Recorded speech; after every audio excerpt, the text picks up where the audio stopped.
C'est un hommage qui est d'ordinaire confidentiel et qui a pris cette année une dimension particulière. Sur la commune de Chasselet, dans le Rhône, le petit cimetière militaire a commémoré, vous le voyez, le 80e anniversaire d'un massacre presque oublié, celui de tirailleurs africains exécutés par les Allemands en 1940. Un événement dont on ne savait pas grand-chose, jusqu'à ce qu'un collectionneur transmette il y a quelques mois des photos saisissante de ce moment.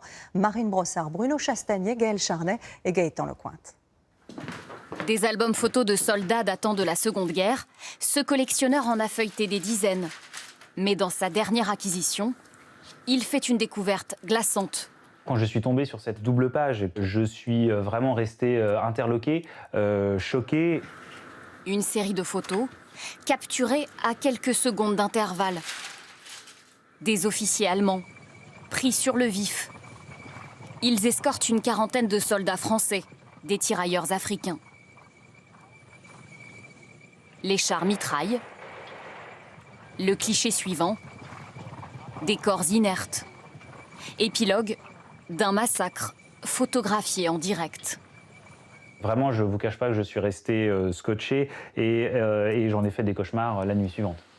Ces hommes savent-ils à ce moment précis qu'il ne leur reste que quelques secondes à vivre?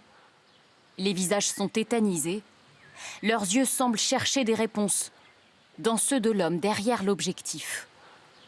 Le photographe était certainement au courant de ce qui allait se passer. Et on voit bien, ils sont tous prépositionnés, ils se parlent, ils s'organisent. C'est ce qui en fait un crime de guerre. Les Allemands savaient et ont programmé cette exécution. Ces scènes, un homme les localise immédiatement. En fond, le mont Verdun qui permet clairement d'identifier le lieu comme étant le lieu du massacre. Cet historien travaille depuis 20 ans sur le parcours de ces tirailleurs africains. Leurs corps reposent ici.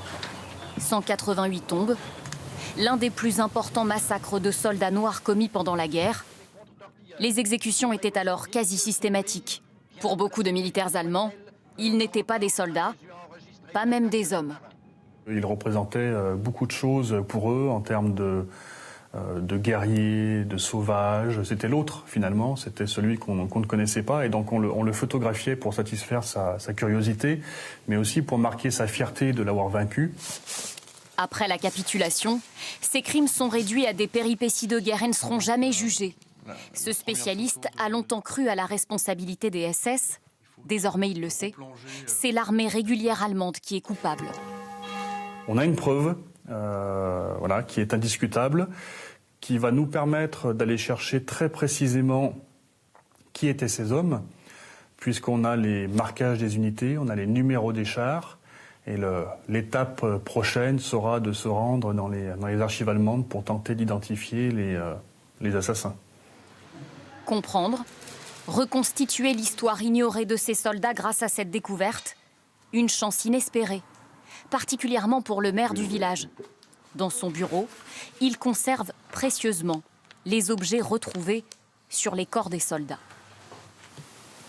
C'est un peu de leur âme. Là, quand on voyait des courriers de cette nature, on se rend compte qu'effectivement, les soldats ont été blessés et ils sont morts. Puisque ce sont certainement des taches de sang sur les courriers. La seule chose que nous pouvons leur accorder maintenant, c'est effectivement de respecter le don de leur vie pour défendre notre territoire. Et donc la liberté, l'égalité, la fraternité de notre pays, qu'ils ont fait leur, alors qu'ils venaient d'ailleurs. Et voilà pour cette histoire incroyable qui a quasiment été oubliée pendant 80 ans.